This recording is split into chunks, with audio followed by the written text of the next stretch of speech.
There are stories buried so deep in history that their silence feels intentional. Stories that whisper of angels who crossed the boundaries of heaven, of giants who once walked the earth, and of a forgotten book that vanished from the Western world. Tonight, we open that book again.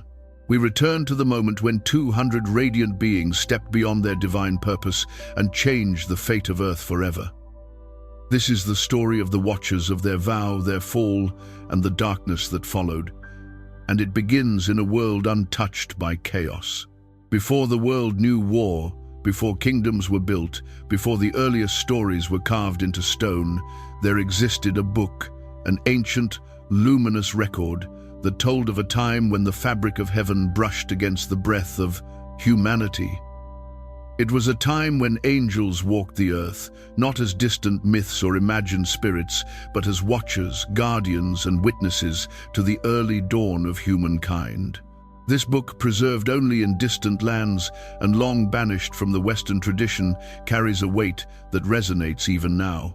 It presents a world so strange, so majestic, so dangerously beautiful that modern readers might feel as though they are peering into a dimension both familiar and forgotten.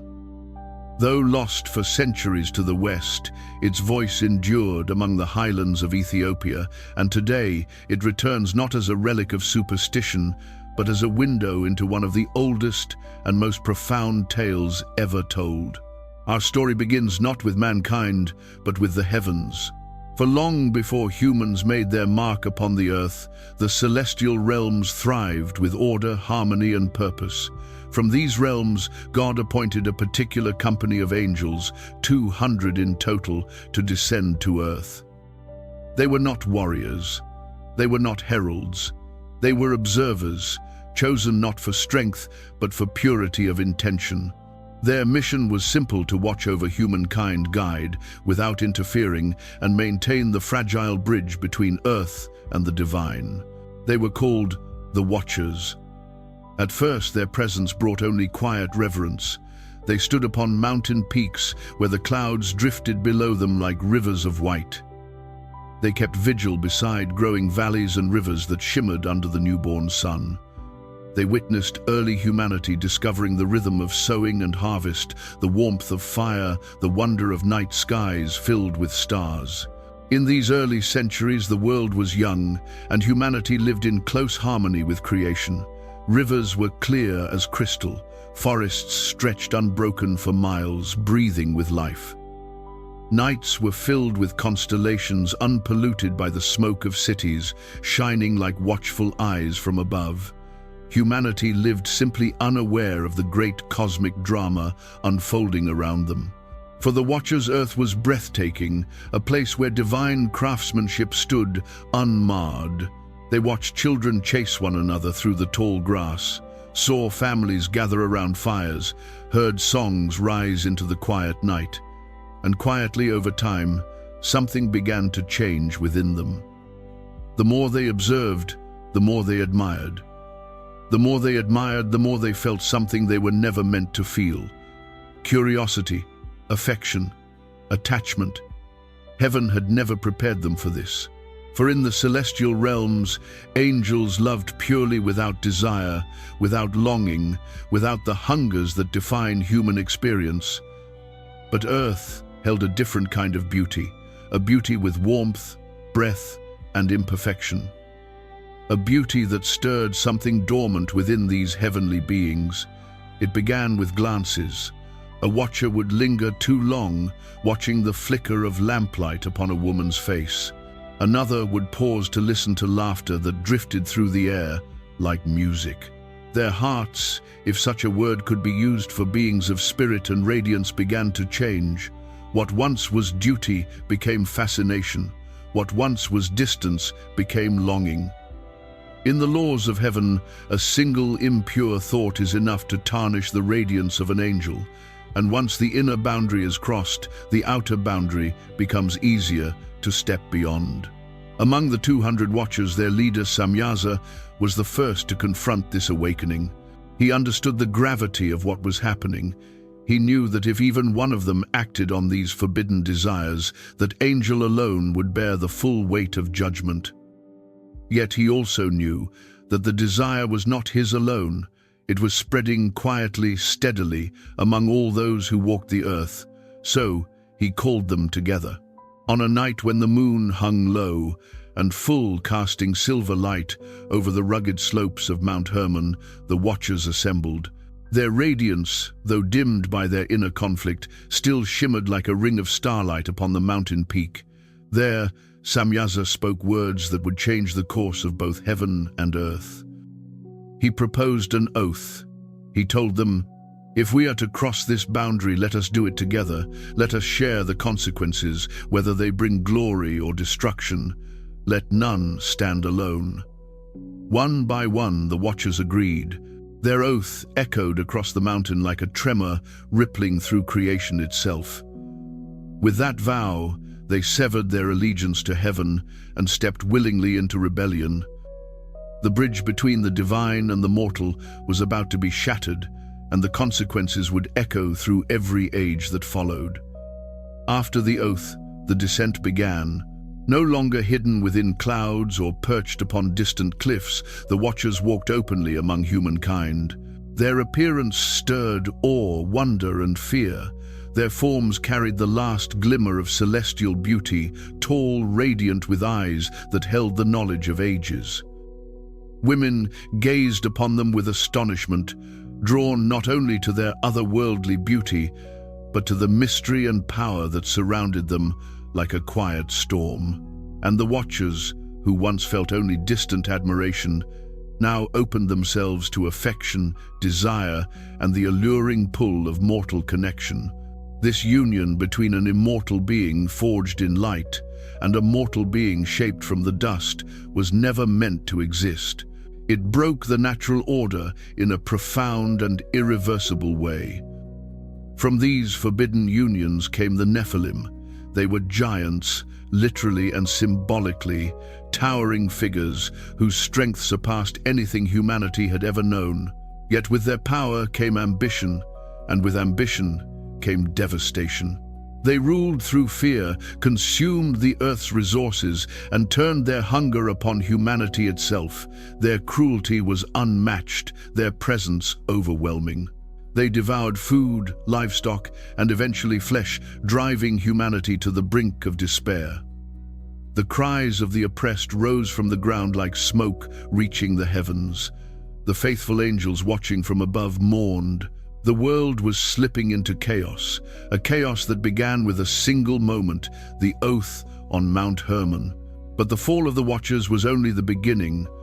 The corruption spread further when some of the fallen angels taught forbidden knowledge to humans, knowledge hidden since the dawn of creation.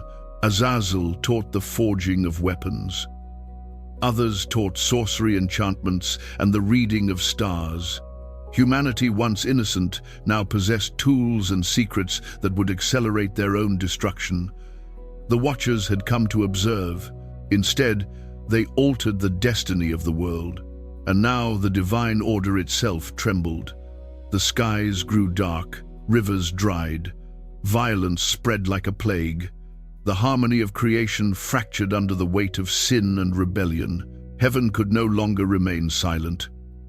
The fall of the Watchers was complete. Their fate was sealed. Their actions would summon judgment unlike anything the world had ever known. But within this darkness, the story of one man, Enoch, would rise to bridge heaven and earth once more. And so begins the tale forgotten by the Western world. A tale of angels who loved too deeply, giants who ruled too violently, and a God who would not allow creation to crumble. This is the world before the flood. This is the world shaped by the oath of 200 angels. And this is the story preserved in the lost book of Enoch. Before prophets, before kings, before ancient scriptures shaped civilizations, there lived a man whose life defied every boundary of the mortal world. He walked not only among people but beside angels. He saw not only the earth, but the hidden architecture of heaven. His name was Enoch, one of the most mysterious figures in all of sacred history. And his story begins long before the Great Flood, in an age when the world still breathed innocence. and danger was rising all around. Long before the flood swept across the continents, long before nations rose and empires fell, there stood a quiet but extraordinary figure whose destiny would intertwine with heaven itself. Enoch was known to his people as a man of peace, a man of wisdom, and a man whose heart was tuned to the voice of God in a way no one had witnessed before.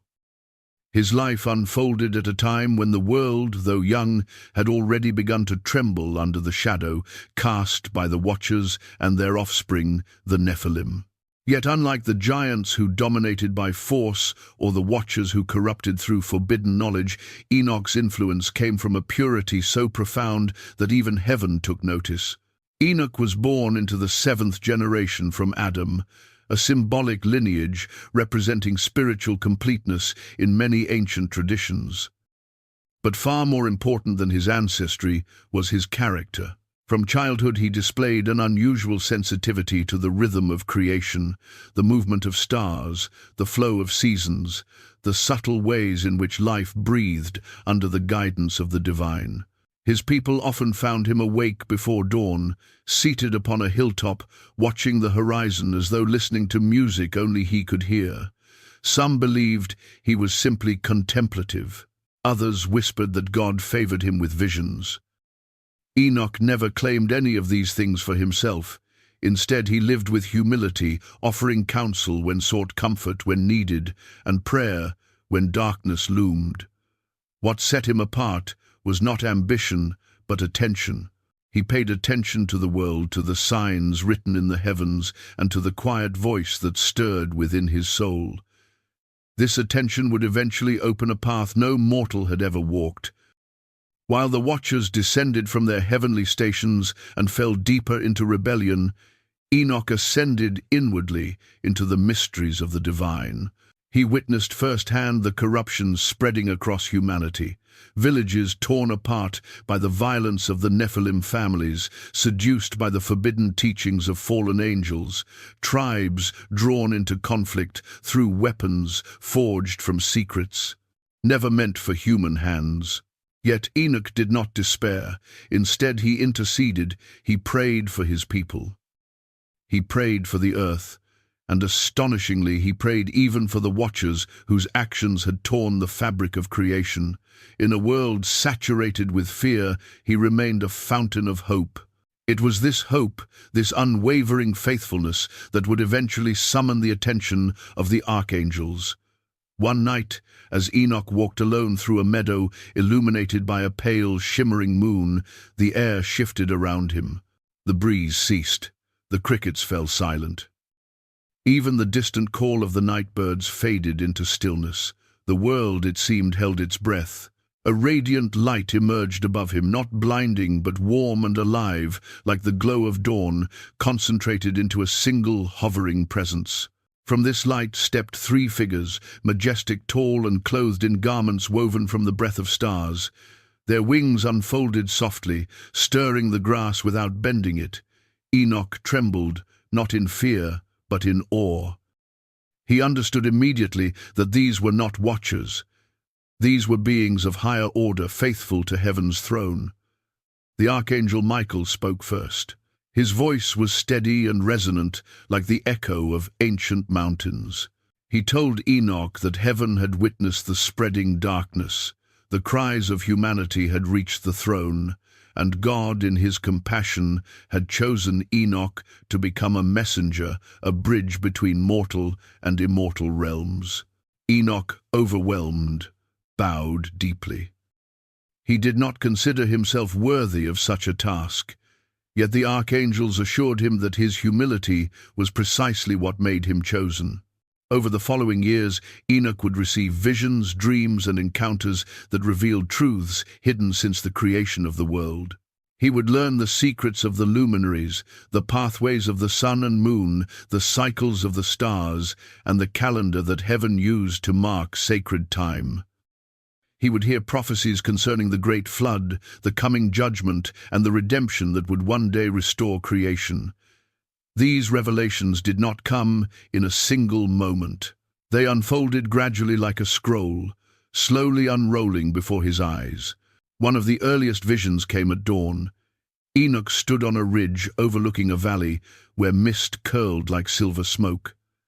As the first light touched the horizon, he felt himself lifted not in body but in spirit. The earth faded beneath him. Clouds parted, and suddenly he was standing in a realm of unimaginable brilliance. This was the first heaven. Its expanse stretched beyond comprehension, filled with winds that carried whispers of ancient praise. Its floor shimmered like crystal. Its air glowed with colors unknown to mortal sight. Enoch felt himself small yet profoundly safe, as though wrapped in the heartbeat of creation itself. A host of angels surrounded him, each one luminous and graceful. They bowed not to Enoch, but to the presence that accompanied him, the unseen hand of God guiding his ascent. Later, he would be shown the second, third, and fourth heavens, each one revealing deeper layers of truth. In the fifth heaven he saw the watchers who had not fallen, those who remained loyal yet mourned, for they could see the destruction caused by their brethren. Their faces were sorrowful, their songs were laments for the earth they had once vowed to protect. When Enoch reached the sixth heaven, he witnessed orders of angels who recorded human deeds, celestial beings who shaped the elements, and guardians who watched over the destinies of nations. Each was purposeful. Each played a role in the unfolding story of creation. There Enoch learned that nothing in the universe occurred by accident. Every movement of wind, every birth, every sorrow, every miracle, each was woven by divine intention. Yet it was the seventh heaven, the highest realm, that transformed him forever. In this place, Enoch stood before the throne of God, not seeing his full glory, which no mortal could withstand, but sensing his presence in a way that exceeded language. Light radiated from the throne with living intelligence. The entire realm vibrated with harmony, as though every particle sang the same eternal song. Enoch fell to his knees. A voice not heard by ears but felt within the depths of his being spoke to him. It was a voice older than time, filled with love and authority. God told Enoch that he had been chosen to record the visions of heaven, to write them for future generations, to warn humanity of the consequences of corruption, and to assure them of the promise of restoration. The world, God said, stood on the brink of catastrophic judgment. But before that day came, truth would be revealed through Enoch. This was the moment Enoch became the first true prophet. When he returned to the earth, his people saw a change in him. His eyes held a glow like reflected starlight. His voice carried a gravity that drew both attention and reverence. He did not boast of his experiences, nor did he seek to elevate himself. Instead, he taught his people to live with justice, humility, and devotion.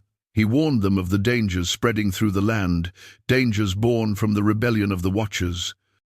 He spoke of the giants who roamed the valleys. He described the violence they inflicted and the ruin they would bring. He urged his people to resist the seduction of forbidden knowledge, sorcery charms, weapons, and celestial secrets that humans were never meant to wield. Some listened, others mocked him. But regardless of their response, Enoch walked faithfully. As the years passed, the archangels returned to him again and again.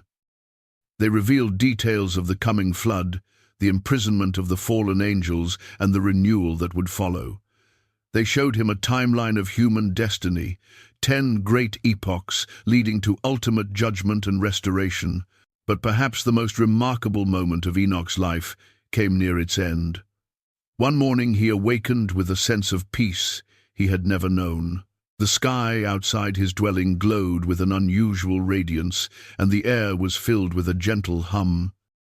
He stepped outside, and there, on the familiar path leading from his home, stood a group of angels. They did not need to speak. Enoch understood. His time on earth had come to an end, but he would not experience death as other mortals did. Instead, he would be taken body and spirit into the heavenly realms. He would join the angelic host as a scribe, a witness, and a guardian of divine mysteries. As he walked toward the angels, his family watched with awe. They saw him rise from the earth, lifted gently by unseen hands. They saw light envelop him. And then, in a moment as swift as breath, he was gone. Enoch became the first human to cross fully into heaven without tasting death. His writings, his visions, and his legacy would echo for millennia. Even when the Book of Enoch vanished from the Western world, its influence remained in ancient stories, in early Christian writings, and in the hearts of those who sought deeper understanding of the world before the flood. For Enoch had walked with God, and God had taken him. This is his story. A story of humility rising above chaos, a story of heaven revealed to a mortal, a story of a man chosen to bridge the realms. The world would soon face judgment. But first, through Enoch, it would receive truth. Hidden within the ancient Book of Enoch lies a sequence of 5 extraordinary visions, 5 windows into heaven and earth that reveal the rise of angels, the fall of empires, the birth of giants, and the destiny of the world. These visions shaped early prophecy, inspired ancient faith, and terrified those who tried to silence them. Tonight, we open these visions one by one and step into a universe where creation speaks, judgment approaches, and the secrets of the cosmos unfold before a single mortal chosen by God. To understand the ancient world before the flood, to truly comprehend the forces shaping humanity, the heavens, and the unfolding drama between light and rebellion, we must enter the 5 great visions recorded by Enoch. These visions do not appear as fragmented dreams or scattered reflections. Instead, they form a sweeping narrative woven with precision, symmetry, and cosmic authority.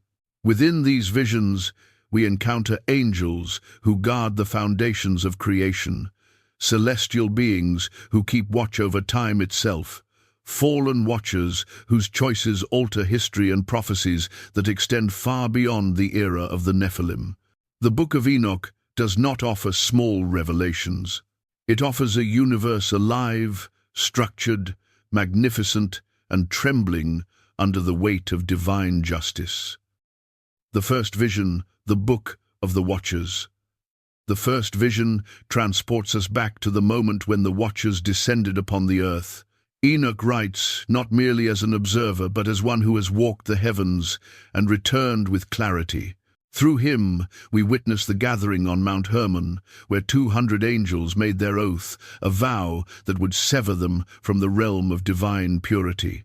The first vision describes the Watchers as luminous beings whose radiance once reflected heaven, but after their rebellion, that radiance dimmed. Their descent, once a graceful act of service, became a fall both spiritual and cosmic. In this vision, Enoch describes the birth of the Nephilim, beings of giant stature whose hunger and violence shook the earth.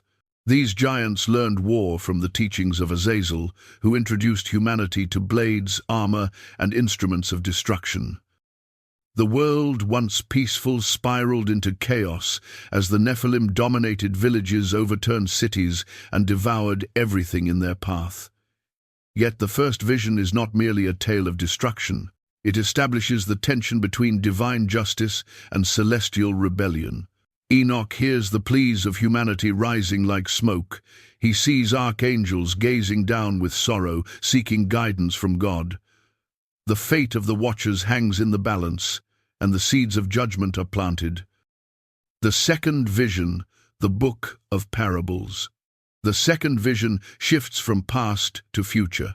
It takes Enoch beyond the chaos of his time, revealing prophetic parables that foretell the rise of a messianic figure referred to as the Son of Man.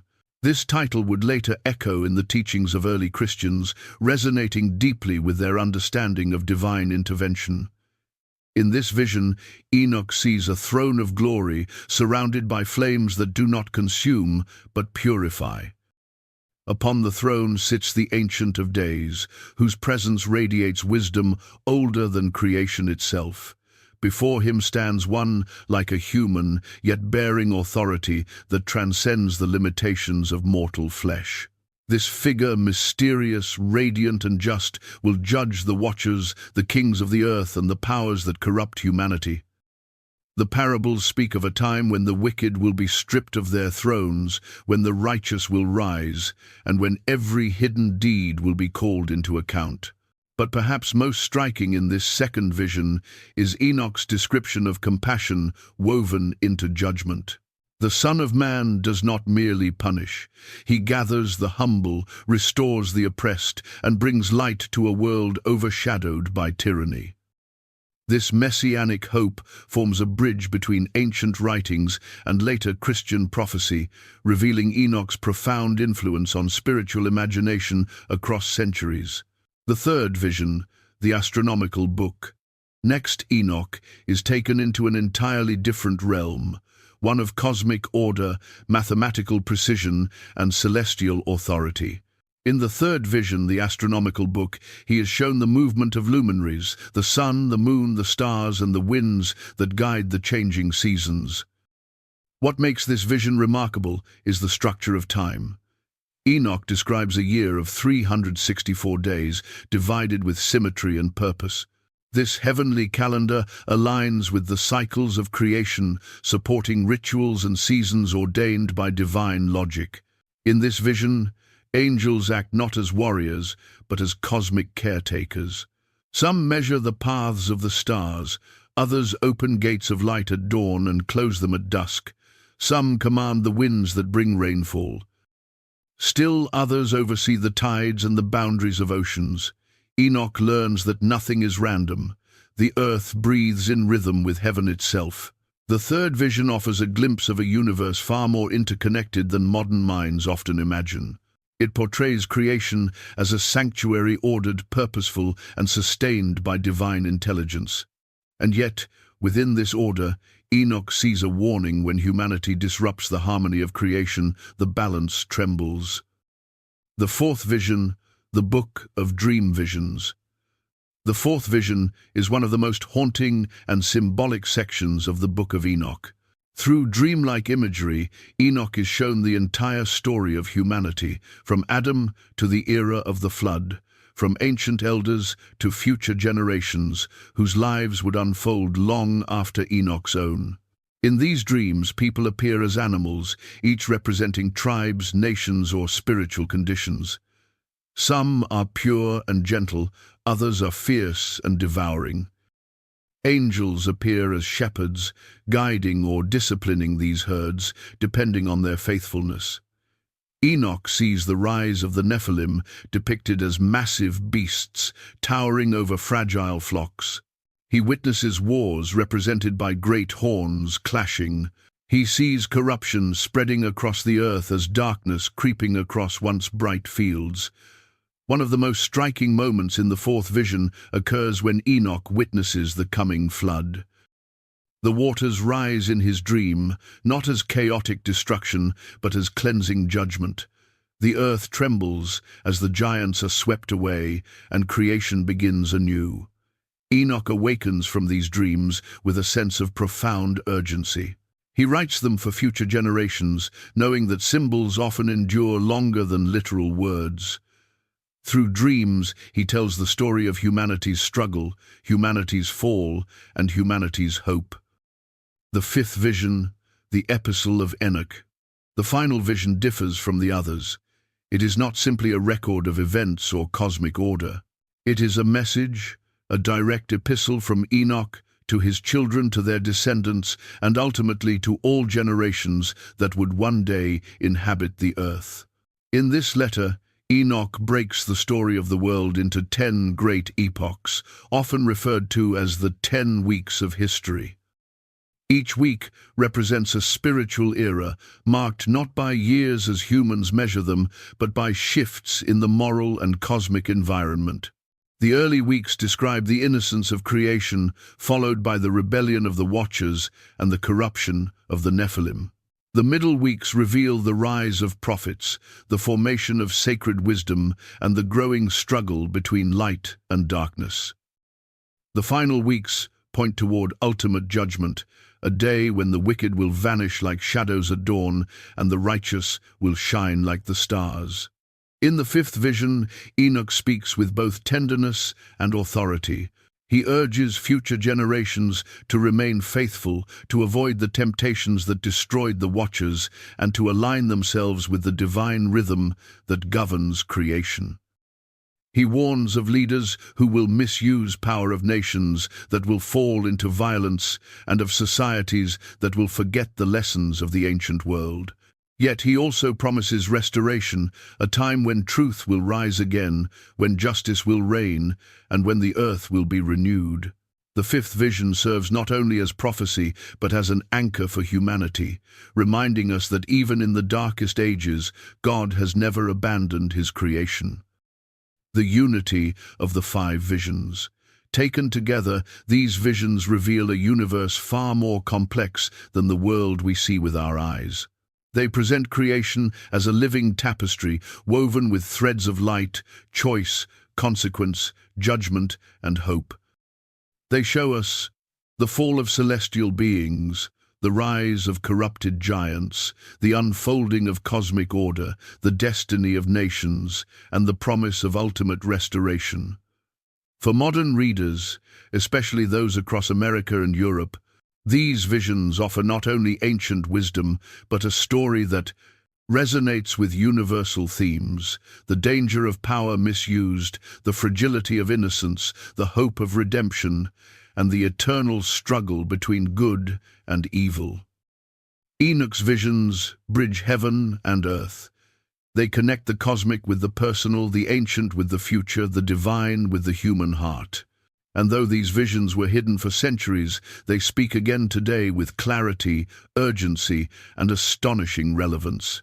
In the next chapter, the story deepens as the world before the flood moves closer to its breaking point, and heaven begins preparing the judgment that will reshape the fate of all creation.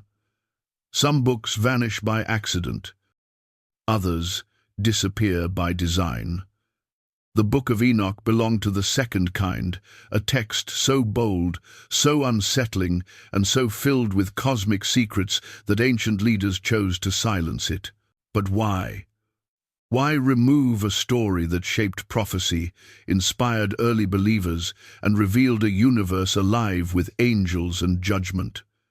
Tonight, we uncover the forces, political, spiritual, and deeply human, that erased Enoch from the Western Bible and nearly made us forget the world he witnessed.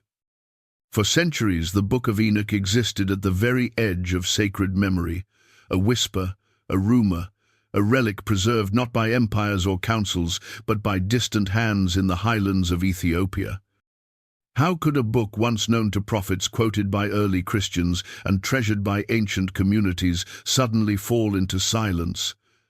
How could a text so influential that it shaped spiritual imagination across continents be pushed aside, hidden from view, and dismissed as dangerous? To answer these questions, we must return to the earlier centuries of religious formation, an era when sacred identity was not yet set in stone, when rival ideas competed for influence, and when leaders sought stability in a world brimming with conflict. And it begins with fear. Not fear of Enoch himself, but fear of what his visions revealed. The rise of an uncomfortable text. Imagine being a spiritual leader in the ancient world. Your community is fragile, empires rise and fall around you, philosophies compete for loyalty. People look to you for clarity, certainty, and confidence in matters of heaven and earth. Then a book arrives, a book filled with angels defying God, cosmic structures beyond comprehension, giants dominating humanity, and a timeline of divine judgment that stretches far beyond your teachings. This book contradicts the simplicity of your message. It complicates doctrine. It inspires questions you may not be ready or willing to answer. This was the challenge the Book of Enoch posed. Unlike other sacred texts, Enoch does not limit itself to moral guidance or historical narrative. It unveils the architecture of creation, the hierarchy of angels, the fall of celestial beings, and a cosmic struggle that begins long before human history. It is vast, it is fierce, it is unapologetically supernatural, and for many leaders in the ancient West, it was simply too much, a text at odds with emerging orthodoxy. By the time the Western world began shaping its biblical canon, religious identity had become a battlefield of ideas. The early centuries after the birth of Christianity were marked by debates, disagreements, and pressures both internal and external to establish a unified doctrine. Unity required boundaries, boundaries required decisions, and decisions required exclusion. The Book of Enoch, though respected by early generations, struggled to find its place in these emerging boundaries.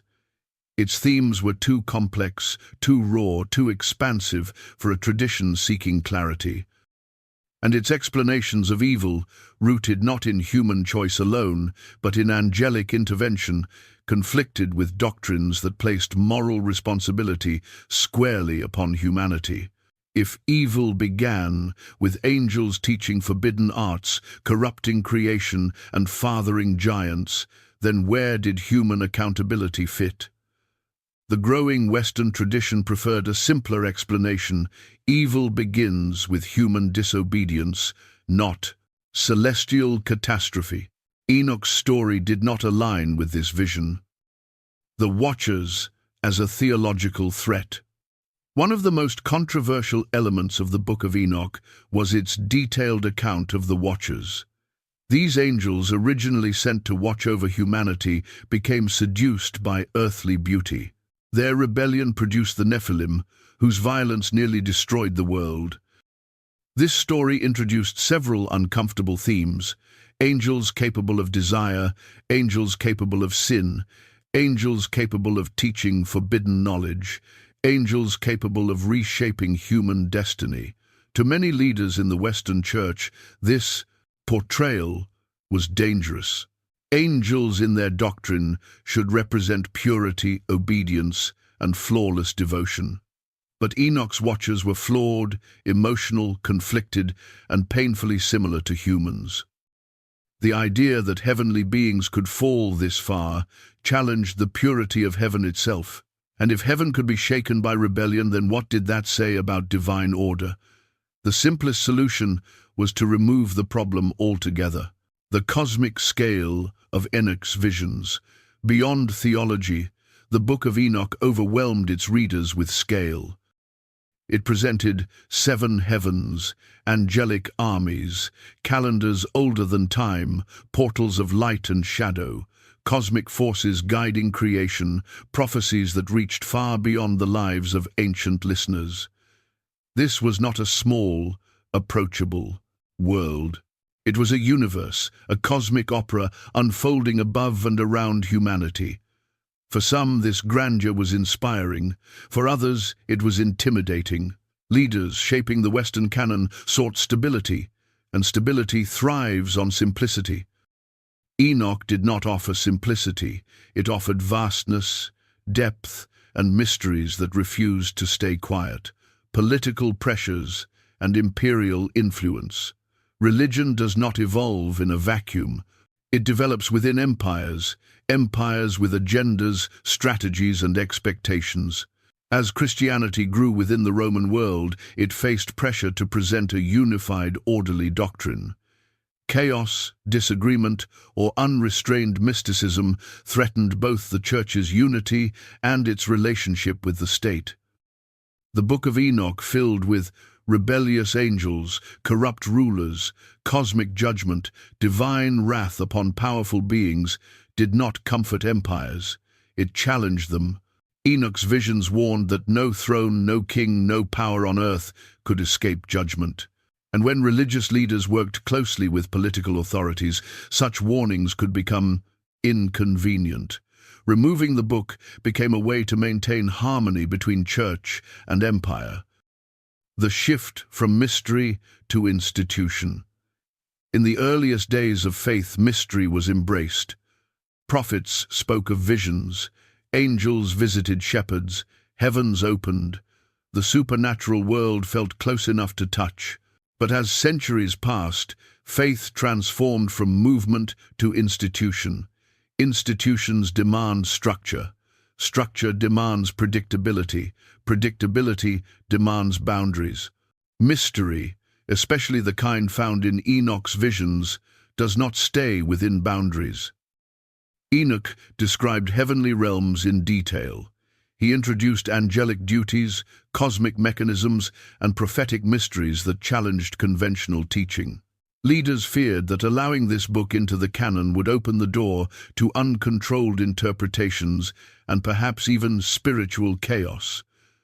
To preserve the institution, mystery had to be restricted. The Book of Enoch was one of the first sacrifices. The preservation of Enoch outside the West. While the Western world silenced Enoch, the Ethiopian tradition embraced him. Why? Because their spiritual identity was shaped not by empire, but by continuity. They valued ancient lineage, prophetic insight, and mystical tradition. To them, Enoch was not a threat. He was a treasure, a prophet whose visions illuminated the nature of heaven and the destiny of earth. For centuries, Ethiopian monks copied, protected, and preserved the Book of Enoch. They understood that truth does not disappear merely because powerful men find it inconvenient. This preservation is the only reason the world knows Enoch's story today. The irony of Western silence. Despite being removed from the canon, Enoch's influence continued to echo through Western thought in surprising ways. Early Christian writers quoted him. Artists painted scenes inspired by him. Scholars studied fragments preserved in deserts. The Epistle of Jude referenced his prophecy directly, keeping his memory alive even within the biblical text that excluded him. The more leaders tried to silence Enoch, the more his influence seeped quietly through the cracks. It is one of history's great ironies that a book nearly erased became one of the most significant sources of early angelology, eschatology, and apocalyptic imagination. The real reasons Enoch vanished. After centuries of analysis, historians and theologians now point to 4 primary reasons for Enoch's disappearance from the Western canon. First, the story of the Watchers challenged accepted doctrines of angelic purity. Second, the cosmic visions were too expansive for institutional stability. Third, political pressures demanded a controlled and unified scripture. Fourth, Enoch's prophecies threatened earthly powers by reminding them that divine judgment spares no ruler. When these factors converged, the fate of the book was sealed, not by divine decision, not by prophetic instruction, but by human choice. And yet Enoch returns today across America and Europe. The Book of Enoch has re-emerged, not as forbidden scripture, but as a window into a forgotten world. Modern readers seek the mystery, the cosmic scale, the supernatural conflict, and the profound questions that Enoch raises. What lies beyond the visible world? Where did ancient evil originate? What happens when spiritual beings defy their purpose? Why do ancient prophecies still resonate today? The disappearance of Enoch did not weaken its power. If anything, it strengthened the book's mystique. People are drawn to what history tried to silence. And as we rediscover its pages, we begin to understand why leaders feared it, because Enoch does not speak quietly. It speaks with authority. It expands the imagination. It challenges the comfortable. It exposes corruption. It unveils mysteries. And it pulls back the curtain on a universe governed by justice deeper than any earthly court. A book too great to be silenced. Enoch's disappearance was never the end of his story. It was only a pause. For truth, especially truth preserved across continents, has a way of returning at the moment it is needed most. And now that we have reopened the book, its visions, warnings, and revelations stand before us once more, ready to guide us through the ancient world toward the coming storm. The story is about to reach its turning point. For in the next chapter, the rebellion of the Watchers intensifies, the corruption of the earth deepens, and heaven prepares the judgment that will forever reshape human destiny. Before the oceans swallowed, cities and mountains vanished beneath rising waters, the world was different, gentler, purer, untouched by violence or ambition. But beneath that peace, a storm was forming. A choice made in the heavens had already begun reshaping the earth. To understand the judgment that would one day wash across creation, we must return to the first age of humanity, when the bond between heaven and earth was whole, and when a single act of desire opened the door to darkness. Long before ancient prophets spoke, long before kingdoms rose or fell, long before humanity forgot its own beginnings, there was a world that seemed suspended in a state of perfect harmony. It was a world without war, without the sound of iron striking iron, without the fear of invasion or the shadow of cruelty. People lived in quiet valleys, where rivers traced silver paths through the land. Forests were thick but gentle, their branches bending with fruit in every season. The wind carried no scent of smoke. The night sky was a vast dome of stars, untouched by the sorrow that would later stain the earth. This was the world before the Great Flood. A world so different from our own that imagining it requires peeling back every layer of human conflict we have come to accept as normal. The people of that age lived close to the rhythm of creation itself. They rose with sunlight and slept beneath constellations that glowed brighter than those we know today. The earth was young, full of promise, full of divine breath, and the presence of God was felt everywhere, in the warmth of morning, in the murmur of rivers, in the silence between heartbeats. Humanity was few in number but rich in spirit. Families cared for one another. Communities shared without envy. There were no kings, no armies, no rulers hungry for power. Life was lived with gratitude, humility, and quiet wonder. And above it all, the heavens watched. The Watchers descend. From the beginning, God had entrusted the guardianship of this young world to a host of celestial beings. They were called the Watchers, not because they ruled, but because they observed. Their purpose was to guide humanity gently, to guard the boundaries of creation, and to ensure that the divine order remained unbroken. These angels were not warriors then. They were sentinels of beauty, harmony, and truth. In their hearts was only compassion. In their eyes was only reverence for the fragile beings made from dust and breath. For a time, the Watchers remained faithful. They stood upon mountaintops in silence. They moved among the clouds like pillars of light. They watched children play beneath moonlit skies. They saw laughter, devotion, and gratitude rising upward like incense, and in their loyal hearts they believed they could serve this mission forever. But time is the test of all things, even the hearts of angels. And as centuries passed, the Watchers grew closer to the humans they observed. The boundary between admiration and longing began to blur. For the first time since their creation, they felt the pull of earthly affection, not merely curiosity, but desire. A desire they did not fully understand. This was the first crack in the harmony of the ancient world, the beginning of temptation among the Watchers. None felt the weight of this temptation more deeply than Samyaza, their appointed leader. He had been chosen for strength of will, clarity of purpose, and purity of spirit. Yet even he was not immune. The earth's beauty, the laughter of families around evening fires, the tenderness of mothers cradling their children, the warmth of human eyes, began to stir something within him that angels were never meant to feel. Desire in the heavenly realm is not merely a passing thought. It is a force that reshapes identity. For angels whose existence is woven into divine order, the presence of even a single impure longing is a fracture in the core of their being. And Samyaza knew this.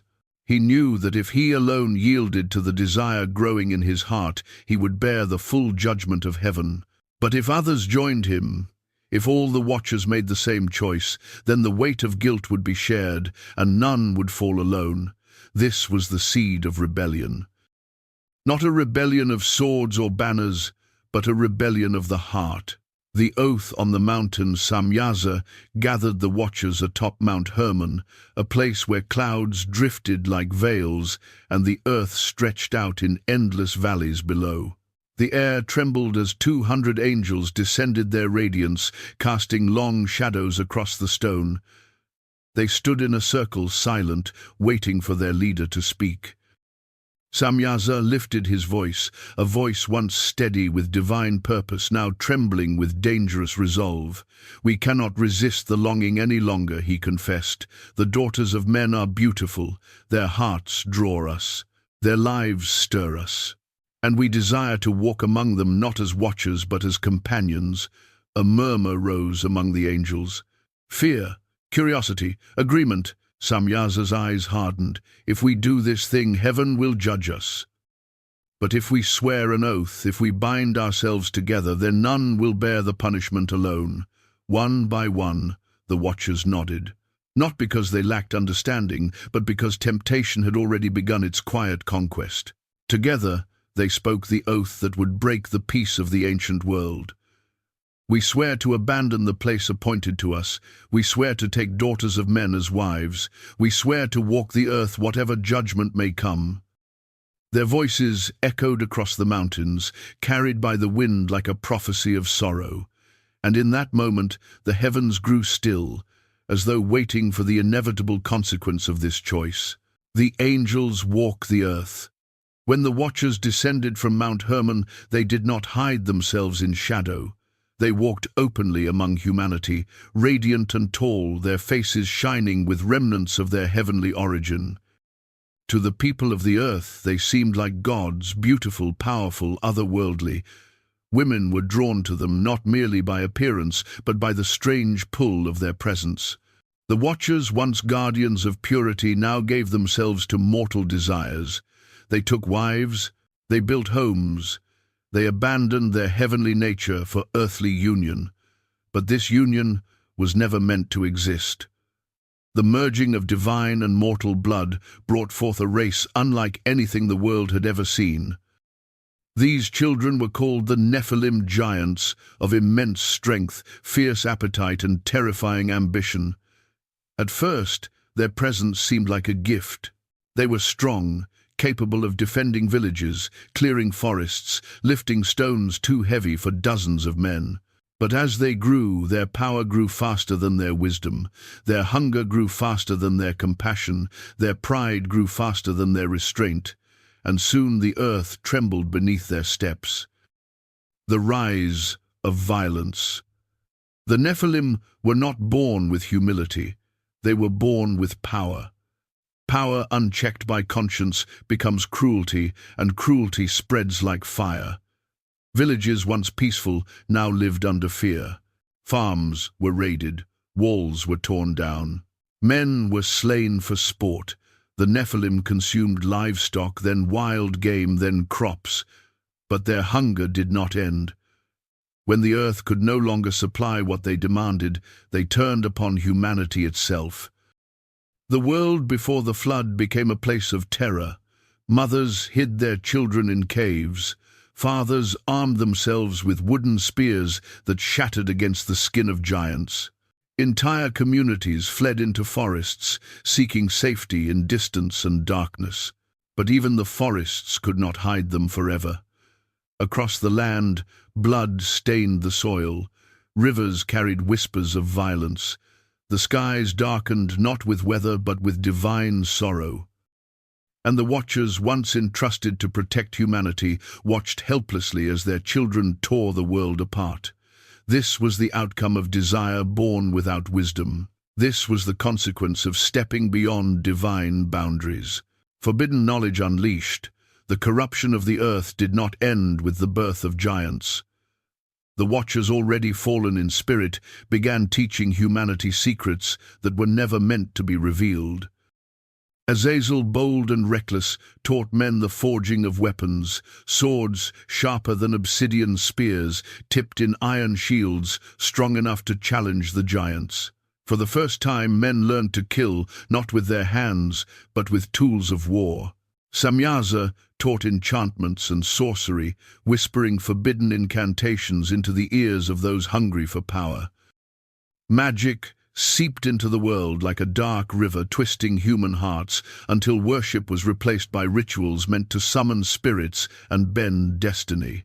Other angels taught the painting of eyes, the crafting of ornaments, the reading of the stars, the controlling of winds, the mixing of herbs for seduction or harm.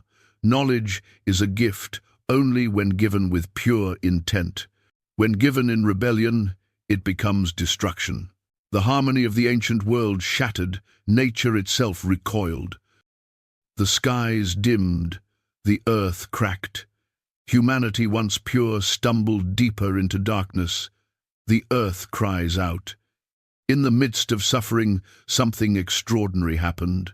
The earth, the living creation of God, groaned beneath the weight of violence.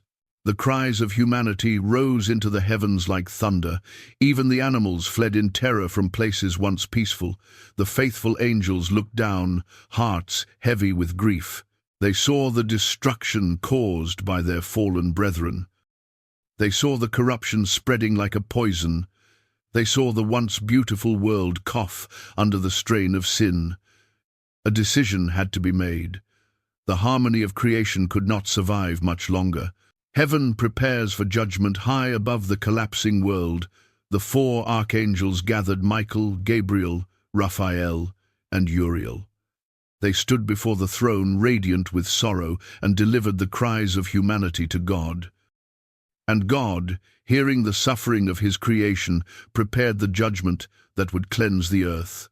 But before that judgment could come, the story of Enoch, the man who walked with God, was about to enter the world in a way no one could foresee. For in the darkest moment, God would raise a prophet to warn the nations, confront the watchers, and announce the coming flood that would wash away an age. The world before the flood was beautiful, but beauty without obedience cannot endure. And the ancient world was about to face its reckoning. When the watchers took their oath on Mount Hermon, the world did not change all at once. It changed slowly, quietly, like a whisper turning into a storm. Their forbidden unions with mortal women brought into existence a new race, a race of giants whose feet shook the earth and whose hunger swallowed entire villages. To understand why judgment approached, we must enter the age when angels loved mortals, and their children nearly destroyed the world. The oath on Mount Hermon marked the first crack in the foundation of creation, but the world did not collapse immediately. At first, life on earth continued with familiar rhythms. Rivers flowed gently. The sun rose and set with predictable grace. Children laughed. Families worked the soil. Birds lifted their songs into the morning air. But beneath the surface, the earth felt the tremor. Something ancient, something sacred had been breached. Heavenly beings had crossed a boundary meant to protect both realms, heaven from corruption, earth from overwhelming power. For a brief moment, the peace of the world held, but it would not hold for long. The angels who chose desire over duty. The watchers walked the earth with a radiance that had not yet faded. Their hair shimmered like strands of starlight. Their eyes glowed with the memory of heaven's fire. Their presence stirred awe, reverence, and an uneasy fascination among the people. The women who encountered them felt a pull unlike anything they had known, a magnetism that was both beautiful and dangerous. The watchers, once beings of pure purpose, now carried desires shaped by mortal proximity. They experienced longing in a way angels had never experienced before, not as an abstract pull, but as a fire that moved through their bodies and clouded their judgment. One by one, the watchers took wives among the daughters of humanity. They built homes. They lived as men, They abandoned the eternal for the temporary, the infinite for the finite, the spiritual for the physical. With every step they took in the dust of earth, they moved farther away from the light that had once defined them. But heaven does not recede quietly from those who abandon it. Its absence carries a weight, and that weight soon revealed itself. The pregnancies that shaked the earth. The women who married the Watchers soon realized that their unions were not ordinary. Their children grew faster than normal children. Their movements were strong, even within the womb. Their births were accompanied by storms, sudden winds and tremors that rippled through the earth as if creation itself recoiled at their arrival. These children were not fully human nor fully angelic. They were something new, something unnatural, something powerful. They were called the Nephilim. At first their size seemed impressive, but manageable, taller than ordinary men, stronger, more agile. Villages praised them for their strength. They carried stones too heavy for any human. They cleared forests with ease. They lifted fallen trees after storms. They fought off wild beasts. But as they grew, the admiration turned to fear. Their bodies expanded beyond anything the human imagination had prepared for. Their shoulders became as broad as earth-bound cliffs. Their arms resembled the trunks of ancient trees. They stood taller than houses, taller than watchtowers, taller than the oldest cedars in the wilderness. With size came hunger. Hunger unlike anything the world had ever known. At first they consumed livestock, cattle, sheep, goats. Then they devoured wild animals, bears, lions, any creature they could catch. But their appetite outpaced the world's ability to feed them. Soon they were ravaging fields, stripping entire harvests in a single afternoon. Villages starved under their shadow. And when the earth could no longer satisfy their craving, their eyes turned to humanity. The beasts that walked like men, stories of the Nephilim, spread across the land like smoke from a burning forest. People whispered of giants who tore down walls with a single blow, of monstrous figures who roared across valleys and left footprints filled with water after rain. Some described them as demons in the shape of men. Others believed they were gods. But those who encountered them intimately knew the truth. They were neither gods nor demons. They were the consequences of forbidden union, born from the merging of two worlds that were never meant to meet. The Nephilim did not merely hunt. They conquered. They marched into villages and demanded tribute, livestock, grain, young women, anything that satisfied their desires. Those who refused were crushed beneath their feet. Those who submitted lived in constant fear. Their laughter was thunder. Their footsteps were earthquakes. Their anger was destruction. As their numbers grew, the balance of the world tipped into chaos. The decline of humanity began to scatter across the land, seeking refuge in mountains, forests, and caves. Communities once united by faith and family now lived in hiding, whispering prayers that seemed to vanish into the skies. The Watchers, who had once vowed to guide and protect humanity, now stood powerless or unwilling to stop the violence caused by their own offspring. Some Watchers attempted to restrain the giants, but the Nephilim did not obey. They were born of rebellion, born of broken boundaries, born of angels who had abandoned their divine roles. Their hearts held no reverence for heaven, and soon many of the Watchers succumbed to despair. Instead of fighting the chaos they had created, they retreated deeper into earthly pleasures, teaching forbidden knowledge, indulging in sorcery, and reveling in their rebellion. Humanity, trapped between corrupted angels and monstrous giants, lost hope. The spread of corruption. Not all corruption came through violence. Much of it came through secrets. Forbidden knowledge, once guarded by heaven, now seeped into the world. Samyaza taught enchantments and illusions, whispers of unseen forces, practices that manipulated fate. Men and women began to perform rituals that darkened their hearts, drawing them away from the God who had given them breath. Azazel taught men warcraft, how to forge blades that could pierce flesh, how to create shields that turned aside, stones how to shape metal into instruments of destruction. The first wars among humans began in this age, fueled not by survival but by ambition.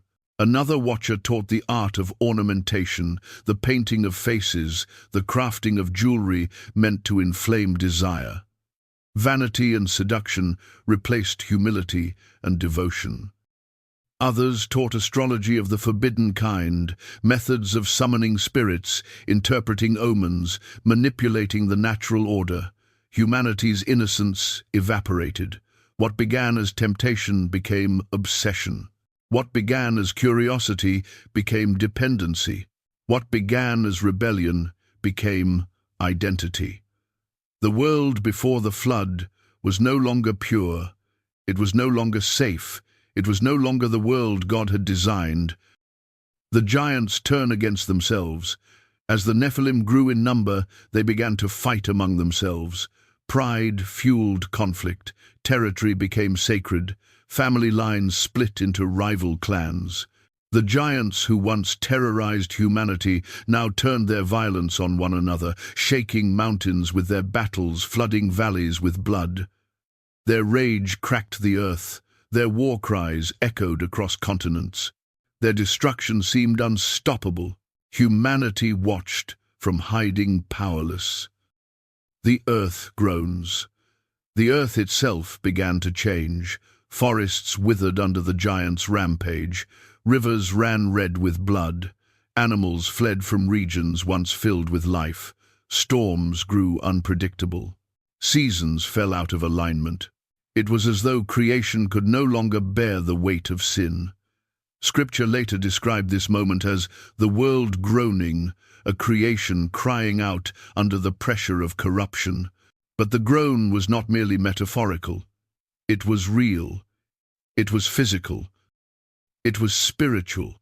The boundaries between heaven and earth had been breached, and the consequences rippled through every stone, every tree, every breath of wind. The watchers faced their shame. The watchers watched helplessly as their children tore the world apart. What had begun as desire had become devastation. Their choices had reshaped creation. Their rebellion had introduced violence, fear, and sorrow into a world designed for peace. Some wept, some hid.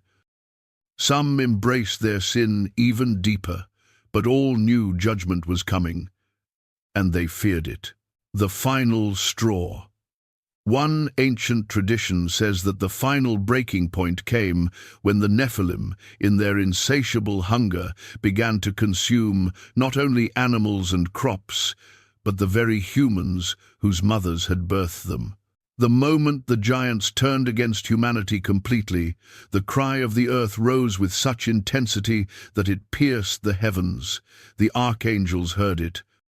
The throne of God heard it. All creation heard it. Heaven could no longer stand aside. What was born must be destroyed. The rise of the giants marked the rise of judgment. Not because God is cruel, but because creation cannot sustain corruption indefinitely. The world was drowning in violence. Humanity was on the brink of extinction. Even the watchers, once guardians of the world, now trembled before the consequences of their rebellion. The giants were powerful, but they were born of sin. And what is born of sin must one day face truth. Soon the four great archangels, Michael, Gabriel, Raphael, and Uriel, would descend. The watchers would face their punishment. The giants would face destruction. The world would be prepared for cleansing. But judgment is not the beginning. Judgment is the response. The beginning was the oath on Mount Hermon. The response was the rise of the giants. And the next chapter would deliver heaven's answer. The storm was coming. A storm unlike any the world had ever seen, a storm that would reset creation, and the first raindrop began with the cry of humanity rising toward heaven begging for deliverance. Before the floodwaters rose and judgment swept across the earth, a different kind of destruction came first. It did not fall from the sky. It grew from knowledge humanity was never meant to touch. As the Watchers shared secrets of weapons, magic, and forbidden power, the balance of creation crumbled. To understand why heaven intervened, we must return to the moment when wisdom became poison, and the world forgot what it meant to be human. The giants brought violence, but the Watchers brought something even more dangerous. Knowledge without restraint, wisdom severed from holiness, power unshaped by fear of God. If the Nephilim were storm and fire, the Watchers were the wind that fed the flames, silent, invisible at first, but devastating in the end. The world before the flood did not collapse only because of monstrous strength or brutal conquest. It collapsed because the boundaries between the sacred and the profane dissolved. Heaven's secrets leaked into the mortal realm like a river breaking its banks, flooding every corner of human life with ideas too powerful, too intoxicating, too corrupting for the hearts of early humankind. And leading this forbidden revelation was Azazel.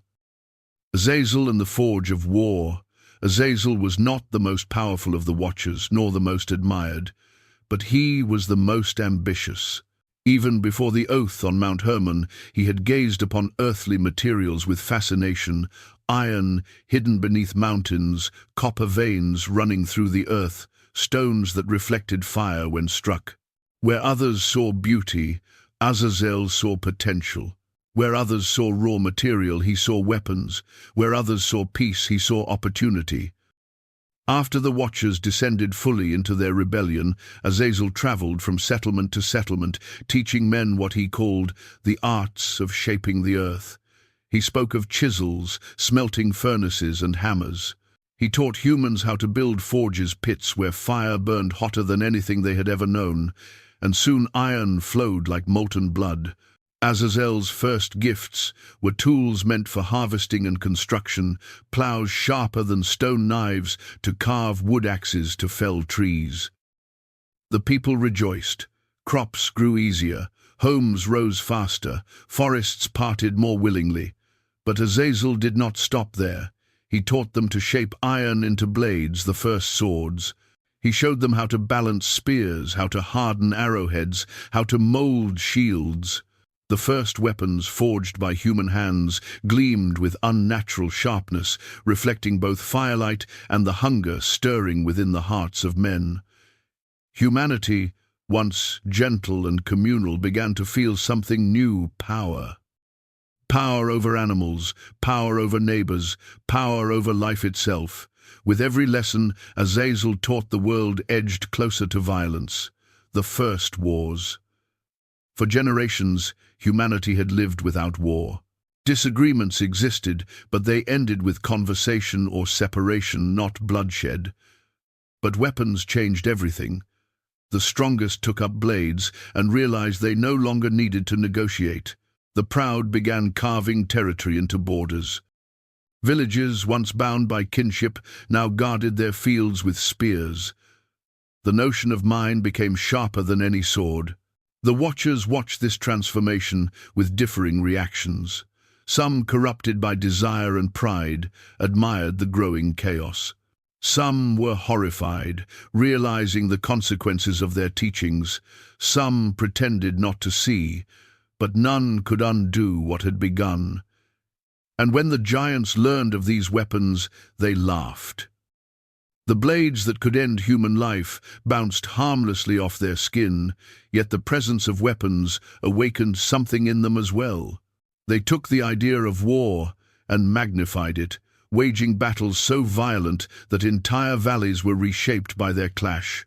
Weapons empowered humans. Weapons enraged giants. Weapons fractured the peace of the earth.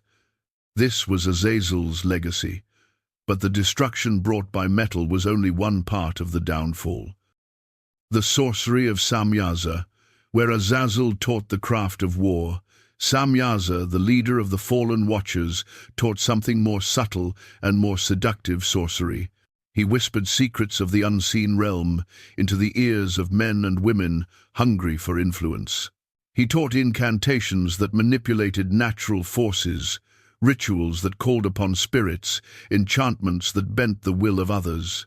What had once been the quiet, sacred mystery of creation became a playground for those seeking power. Sorcery introduced illusions, images that deceived the mind. It introduced charms, objects that bound the heart. It introduced curses, words that wounded without touch. It introduced ambition, desire to manipulate fate. The human soul, unprepared for such power, twisted under its weight. What began as curiosity became addiction. What began as experimentation became obsession. What began as harmless ritual became a path of darkness. The fallen angels watched from the shadows. Their curiosity satisfied their rebellion, deepening their influence, spreading like poison through the veins of early civilization. The stars become idols. Another group of watchers taught forbidden astrology far beyond the simple observation of seasons or constellations. They revealed spiritual secrets encoded in the heavens, how stars aligned with events, how celestial cycles could be interpreted, how omens could be summoned. This knowledge meant only for heavenly beings overwhelmed humanity. Instead of marveling at the stars as symbols of divine craftsmanship, people began to worship them. They built altars to planets. They burned offerings to constellations. They turned their hearts from the Creator to the creation. Idolatry was born, and with it came confusion, a spiritual fog that wrapped itself around the world. The dark beauty of vanity. Some watchers, entranced by the beauty of mortal women, taught the art of cosmetics. They introduced powders that brightened the face, pigments that darkened the eyes, oils that glistened on the skin. These arts, though seemingly harmless, carried deeper consequence. Vanity grew, seduction grew, jealousy grew, pride grew. Women discovered new power in their appearance. Men became enslaved to desire. Families fractured, peace dissolved. The heart of intimacy, once pure, simple, and sacred, became infected with manipulation and competition. What was once celebration of human beauty became worship of human image. The earth reacts. All of creation, animals, trees, water, wind, was woven to reflect divine order. When that order broke, the earth reacted violently. Rains fell at the wrong season, rivers overflowed unpredictably, earthquakes trembled through regions untouched for generations. Animals turned hostile, fleeing lands overrun by giants and corrupted humans. The sky itself seemed dimmer, as though heaven had withdrawn its breath. This was not natural disaster. This was spiritual consequence. The world was unraveling. Humanity loses its way. With weapons in hand, sorcery in mind, vanity on the skin, and idolatry in the heart, humanity became unrecognizable. Even those who feared God felt their spirits dulling under the weight of corruption. Parents no longer taught their children reverence. Leaders no longer sought wisdom. Communities no longer valued harmony. Greed grew, violence grew, ambition grew, fear grew. The earth before the flood no longer resembled the paradise it once was. It had become a battlefield, physical, moral, spiritual. The watchers realize what they have done. Among the watchers, a sense of dread began to rise. They saw the consequences of their rebellion exploding across creation. Their children, the giants, were ravaging the land. Their teachings were twisting human hearts. Their presence was staining the world they were meant to protect. Some argued among themselves, accusing one another of leading humanity astray. Some claimed they had meant only to help, not destroy. Some insisted that humanity was responsible for its own choices. But in the quiet moments, every one of them knew the truth. They had broken the world. The fear they felt was not merely for humanity, but for themselves. They knew heaven could not remain silent. They knew judgment was coming. They knew their fate would be severe. The cries of creation reach heaven. It was the violence of the giants that broke the earth, but it was the corruption of humanity that broke heaven's patience. The cries of the oppressed rose into the sky, wails of mothers who lost their children to giants, of fathers slaughtered, trying to protect their homes, of villages burned, of families torn apart by sorcery, vanity, and weapons forged in Passaten, rebellion. The sound of suffering became so great that it pierced the veil between earth and heaven. The archangels heard it. The throne of God heard it. All of heaven heard it. What had begun as a quiet rebellion on a mountaintop now thundered across creation. The collapse of cosmic order. Creation was designed with structure, harmony, and divine purpose. Every star, every blade of grass, every breath of wind existed within a vast orchestral balance. The Watchers did not merely break a rule, they disrupted the symphony of existence. Their teachings shifted the balance of knowledge. Their children shifted the balance of strength. Their rebellion shifted the balance of authority. What had been aligned now leaned. What had been stable now shook. What had been eternal now trembled. The cosmic order, the architecture of heaven and earth, was collapsing, and something had to intervene. The stage is set for heaven's response. Judgment does not fall suddenly. Judgment builds. Judgment gathers. Judgment waits for the moment when justice becomes the only path left. The world had reached that moment. Humanity could not save itself. The earth could not heal itself. The Watchers would not repent. The giants would not stop. Heaven had only one choice: a cleansing, a reset, a flood. But before the waters would rise, the archangels would descend. Before destruction, justice would be declared. Before the end of an age, the fate of the Watchers and their giant offspring would be sealed. And in the midst of chaos, one righteous man would rise, not a warrior, not a king, but a prophet who walked with God. The next chapter begins with the turning of heaven toward earth, and the world holding its breath as divine judgment draws near. When the cries of the earth reached heaven, the response did not come quietly. It came with wings of fire, voices of thunder, and authority older than creation itself. 4 archangels, Michael, Gabriel, Raphael, and Uriel, descended to confront the Watchers and the giants they had unleashed. What followed was not a battle of swords alone, but of justice, destiny, and the restoration of a world pushed to the edge of ruin. The collapse of the ancient world did not go unnoticed in the heavens. Every act of violence, every tear shed, every innocent life devoured by the giants echoed upward like a storm of sorrow. The cries of humanity rose through the layers of the heavens, carried by winds woven from creation's breath. Angels who had remained faithful looked down in anguish. They watched the destruction spread, unable to intervene without divine command. And then one day the command came. The throne of God, surrounded by living light, stirred with righteous anger and boundless compassion.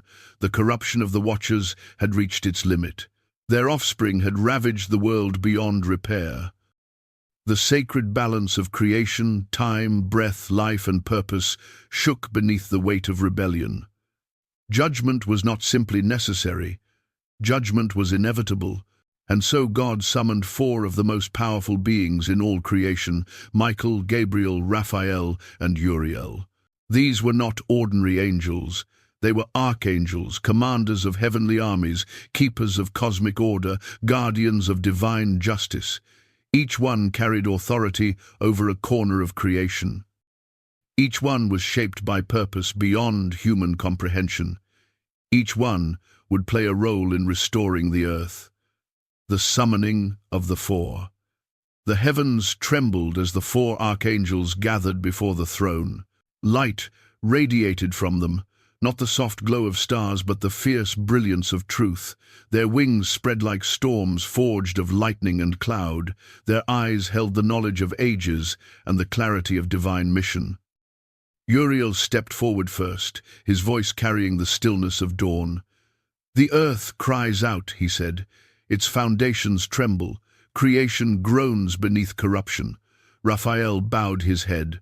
"Humanity suffers at the hands of giants born of rebellion. The innocent are devoured. The weak have no refuge." Gabriel lifted his gaze. "The Watchers have abandoned their purpose. They walk in arrogance, spreading forbidden knowledge." Michael, whose presence carried the quiet strength of mountains, spoke last. "Their oath has severed them from the light. They stand in defiance of the order you established." God answered not with words alone, but with a voice that resonated through every realm. "Restore what has been broken. Bind those who corrupted my creation. Prepare the world for renewal." With that command, the archangels descended. The descent of the archangels. When the archangels entered the earthly realm, the sky rippled with power. Clouds twisted into spirals of gold and silver.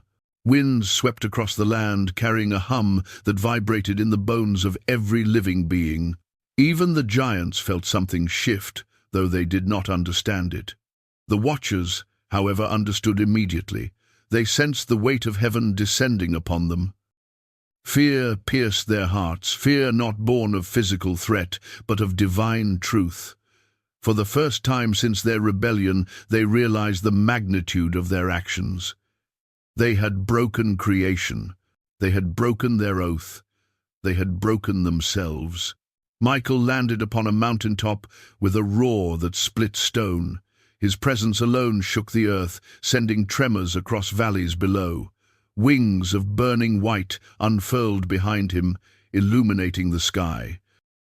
Gabriel descended near the plains where humanity hid in terror. His voice echoed through the forests, steady and strong, bringing courage to those who had nearly lost hope. Raphael stepped into a valley filled with rivers, polluted by the violence of the giants. His arrival brought a soft blue glow that caused the waters to calm, if only for a moment. Uriel descended last, appearing above a battlefield where giants clashed. His wings cast shadows shaped like ancient flames, and his face carried the sternness of final judgment. Humanity watched these figures with awe and terror. Some fell to their knees, some ran, some simply stared, unable to comprehend the sight before them. The archangels had come not merely to punish, but to restore. The judgment against the Watchers. Michael was the first to confront the Watchers. He called them by name, not the earthly names they had used, but the true names they had been given when they were forged from light. Samyaza, their leader, emerged from the shadows of a great forest. His once radiant form was dim, stained by rebellion and desire. Behind him stood many of the Watchers, trembling. "Michael Samyaza," said voice trembling with resignation, "we knew this day would come." Michael's expression held no hatred, only truth. "You abandoned your station. You crossed a boundary not meant for you, and through your choices creation suffers." Samyaza bowed his head. "We were drawn by beauty, by longing, by what we did not understand." Michael lifted his hand. "And now you will face the consequences of what you chose not to resist." Samyaza stepped forward. "If judgment is upon us, let it fall upon me first. I led them. I inspired the oath. Do not punish them for my weakness." But Michael shook his head. "Each chose. Each fell. Each bears the weight of his own rebellion." The Watchers fell to their knees as chains of living light emerged from the air itself, pure, radiant, unbreakable. Michael commanded the chains to bind them, and the heavens obeyed. Chains wrapped around Samyaza's arms, chest, and wings. They tightened with divine precision. One by one the Watchers were bound, some in silence, some with cries of terror, some with tears. They were not being destroyed. They were being held for a greater judgment yet to come. The task of Raphael, the fall of Azazel. Raphael sought out Azazel, whose teachings had unleashed violence across the earth. Raphael found him atop a ridge, overlooking a battlefield littered with weapons forged by his own instruction. Azazel turned as Raphael approached, defiance still burning in his eyes. "You blame me for humanity's thirst for power," Azazel asked. "I only revealed what was hidden. They chose to use it." Raphael's voice was calm but firm.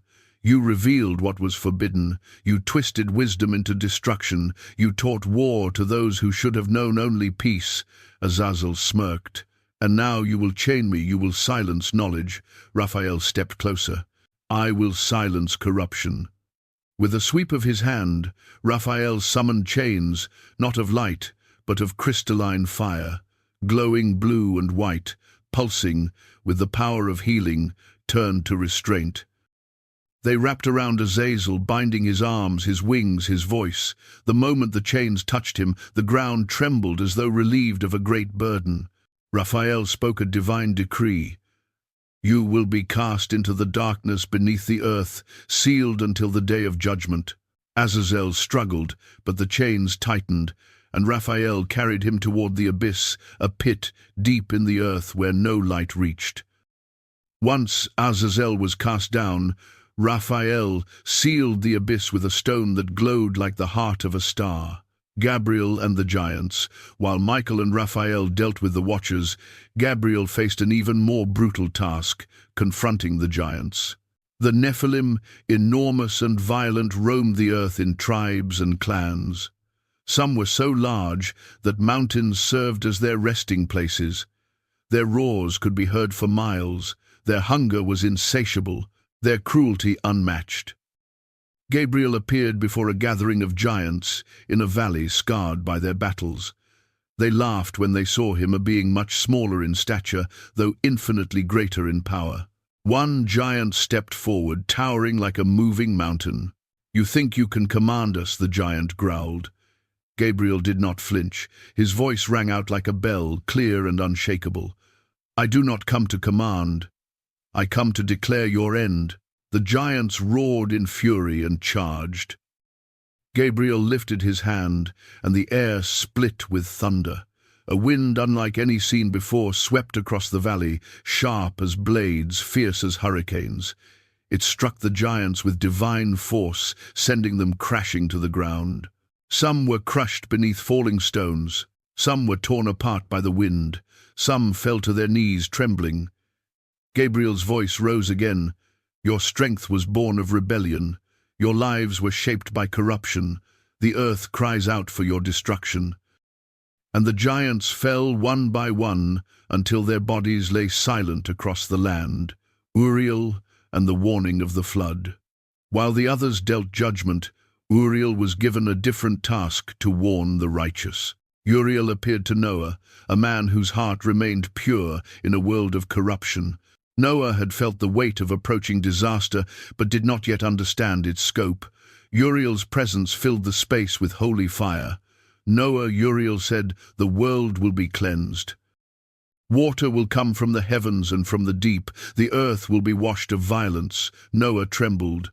"What must I do?" Uriel explained. "The divine plan, the construction of the ark, the gathering of life, the preservation of creation."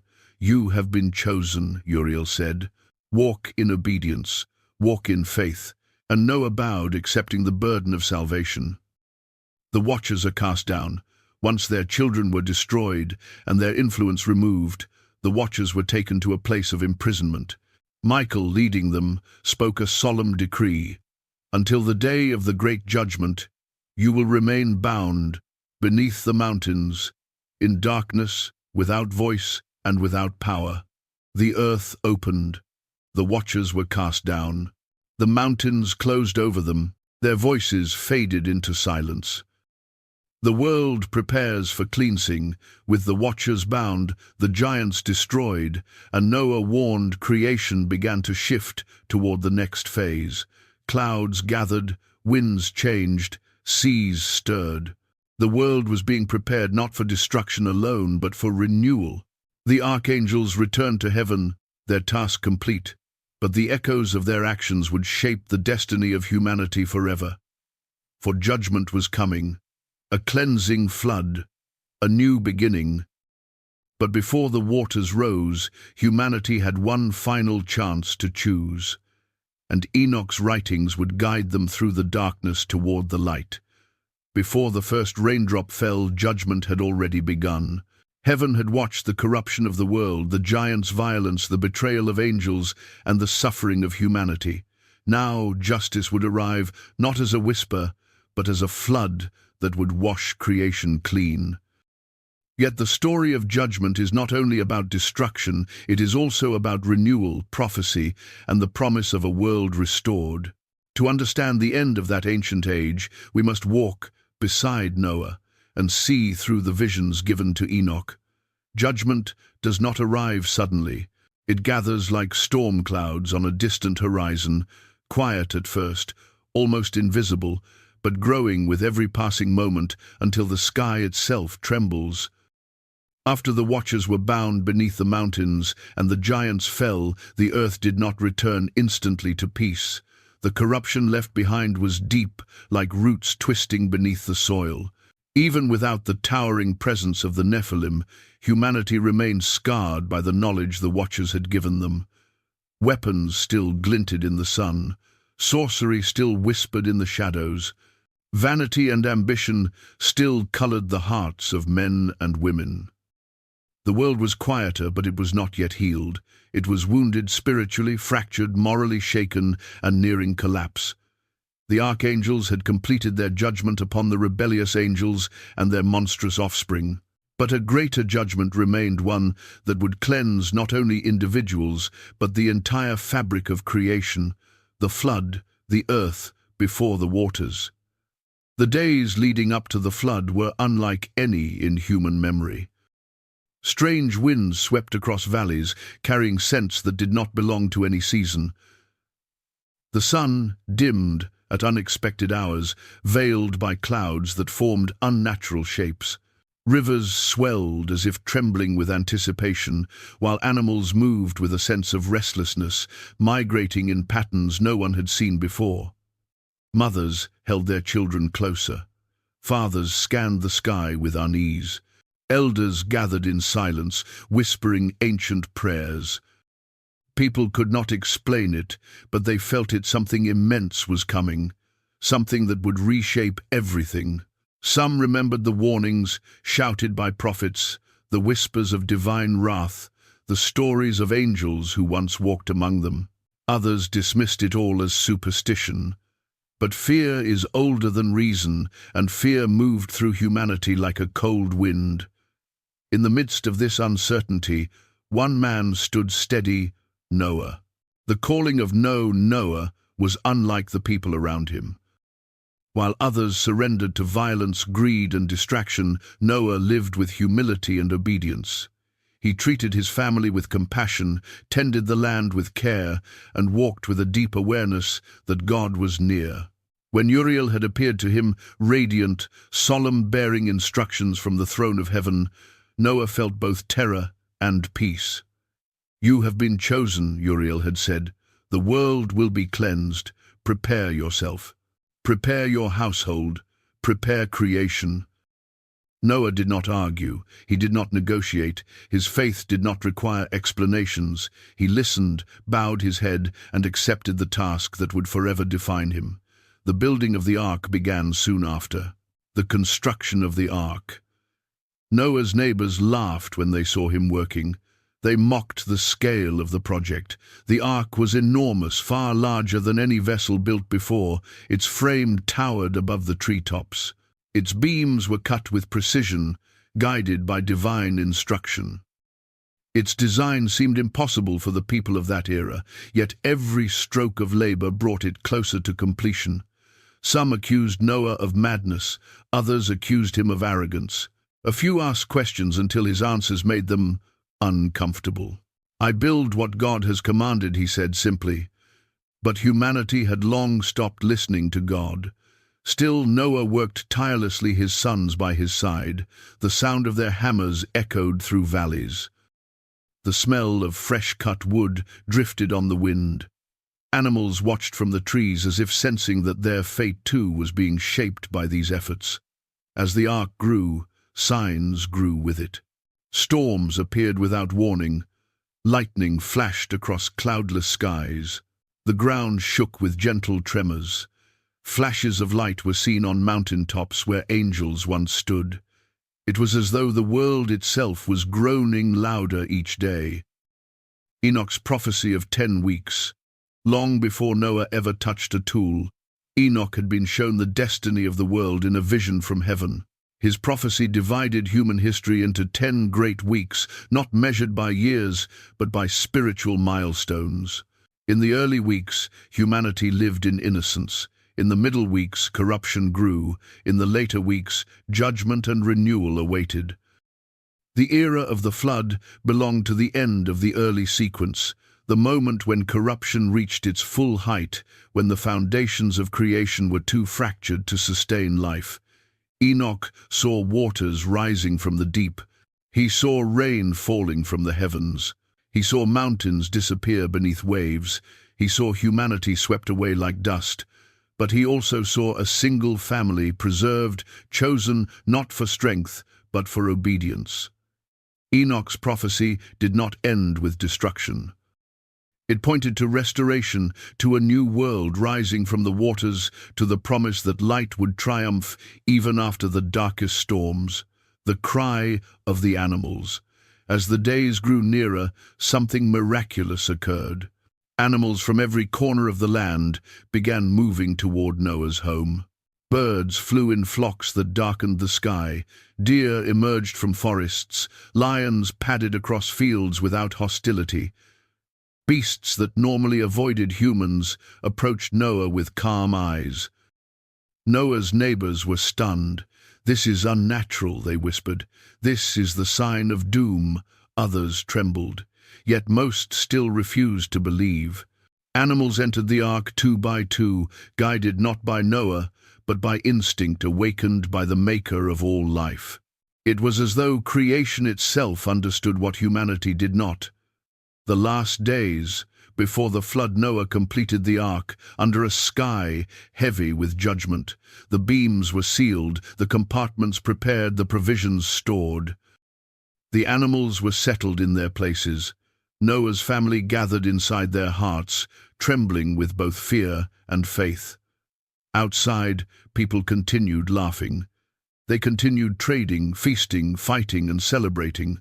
Some mocked the ark, even as storm clouds gathered overhead. But a few, the elderly, the weak, the doubtful, lingered at a distance, wondering if they should have listened long ago. When the door of the ark closed, it did not close by Noah's hand. A force beyond sight pulled it shut. The sound of it echoed across the land like a final verdict. Silence followed. Then the sky broke. The flood begins. Rain fell in sheets heavier than any storm in history. It fell with force that shattered clay roofs, uprooted trees, and swallowed crops. Thunder roared like the voice of an angry sea. Lightning split the sky into jagged flames, but the judgment did not come only from above. Waters burst upward from the earth itself, fountains of the deep breaking free. Rivers overflowed instantly, lakes expanded into plains, valleys turned into rising oceans. People ran toward higher ground, but the waters rose faster than their footsteps. Homes disappeared beneath waves, fields vanished, mountains seemed to shrink. For the first time, humanity understood what Noah had been warning them about, not madness, not imagination, but truth. And truth had arrived with terrible force. Inside the ark, Noah and his family listened to the roar of destruction. Fear gripped them, sorrow overwhelmed them, yet hope remained because the same God who had commanded the flood had commanded the ark, the great cleansing. For 40 days and nights water consumed the earth. The giants had already fallen, but now even their remains were swept away. The cities of early humankind dissolved. Forests vanished beneath the waves. The corruption that stained the world was washed clean, not by cruelty, but by necessary mercy. Above the waters, the ark drifted like a cradle of life. Inside it was the seed of the world that would come. Outside it was the memory of the world that had been lost. Angels watched from the heavens not with joy, but with solemn reverence. Judgment is never a celebration, it is the fulfillment of justice. The waters recede. Eventually the rain stopped, the fountains of the deep closed. The waters calmed. Slowly, painfully slowly, the flood began to retreat. Mountain tops appeared like islands. Birds were released to test the land. Dry earth returned. The ark came to rest. When the door finally opened, the world had changed. The air was clean. The soil was fresh. The silence felt holy. Noah stepped out, not into paradise, but into possibility, a world given a second chance. Enoch's vision of the final judgment. The flood was not the final judgment. It was the great cleansing. But Enoch had seen something far beyond it. In his visions, he saw another day, a distant ultimate day, when all souls would stand before the throne of God. The righteous would shine like light. The wicked would fade like shadows at dawn. The ancient rebellion begun by the Watchers would finally be brought to its end. He saw a world restored, a world without corruption, a world where divine presence walked among humanity once again. The flood was the beginning of renewal, not the end of the story, the promise after the storm. When Noah built an altar and offered thanksgiving, God made a promise, a covenant with all creation. Though the text outside Enoch names it explicitly, Enoch's traditions echo the same truth. Never again would the entire earth be destroyed by water. Never again would creation be reset in this way. Never again would judgment come without mercy following. The world would continue scarred but strengthened, moving toward the greater restoration Enoch had foreseen. The flood was a cleansing. The judgment was just. The future was hopeful. And humanity now carried the memory of both destruction and deliverance. After the floodwaters receded and the world began anew, humanity believed angels had vanished from the earth. But the story of Enoch, the Watchers, and the Great Judgment revealed something deeper the divine never left. Across centuries, through miracles, visions, battles, and quiet moments of rescue, angels continued to walk beside humankind. To understand the full legacy of Enoch's world, we must explore the unseen guardians who still shape history, and the nearness of the divine in every age. When Noah stepped out of the ark, his feet sinking into soil washed clean by the judgment of God, the world felt unfamiliar. Forests had vanished, rivers had carved new paths.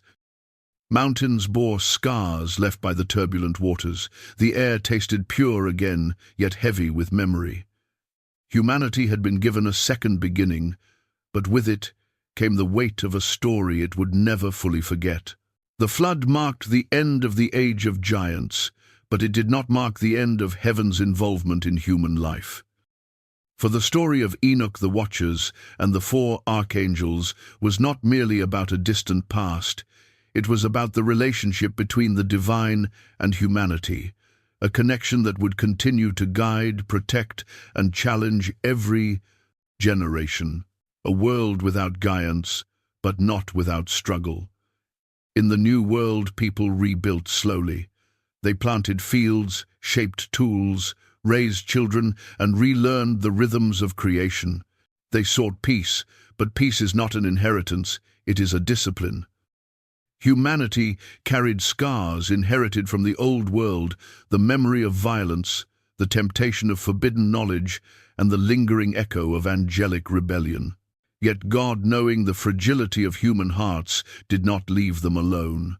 The Watchers were gone, but heaven remained near. The new role of angels. With the rebellion crushed and the earth renewed, angels assumed new roles. No longer simply watchers, they became guardians, protectors assigned to nations, families, and individuals. Their purpose was not to dominate or reveal forbidden secrets, but to guide humanity's spiritual growth. Some angels guarded the sacred teachings handed down from ancient prophets. Some watched over children, whispering comfort in the darkest hours of night. Some strengthened leaders faced with moral tests. Some accompanied the lonely, the grieving, and the suffering. And in rare moments a few appeared, physically radiant messengers whose presence changed the course of history. The legacy of Enoch. But above all, the legacy of Enoch shaped the relationship between angels and humankind.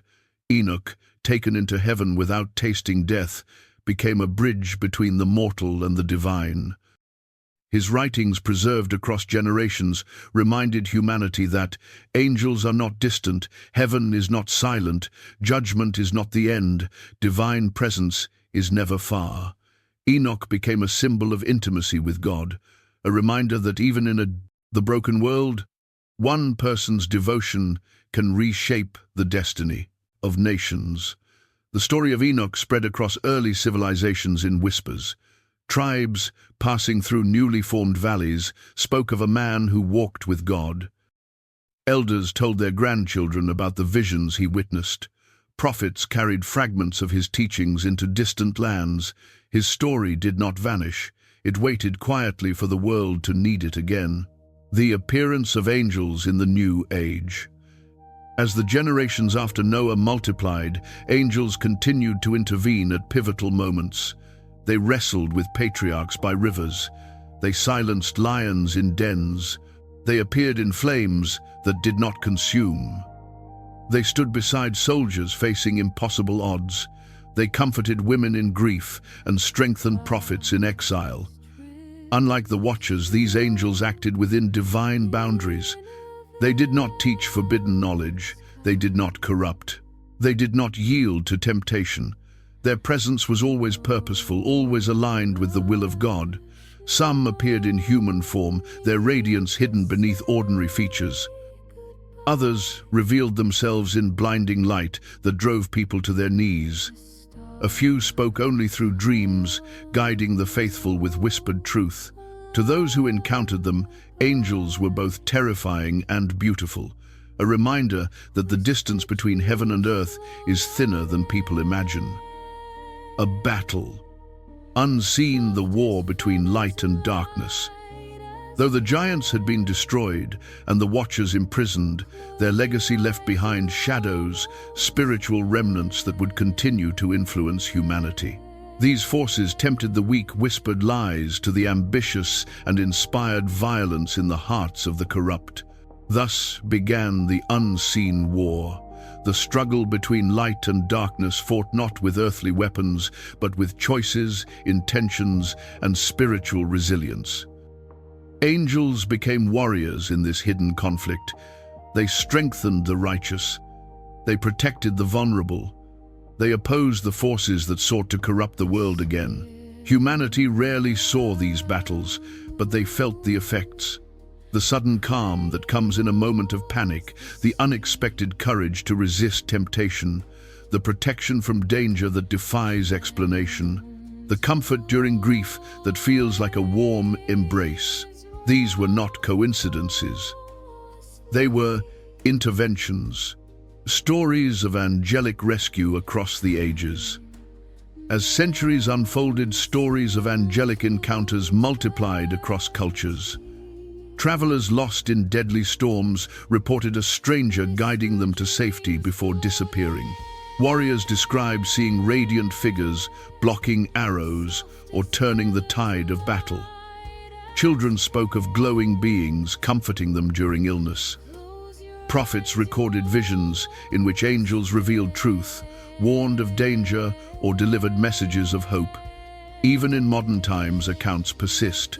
Stories of voices urging people to leave moments before disaster strikes.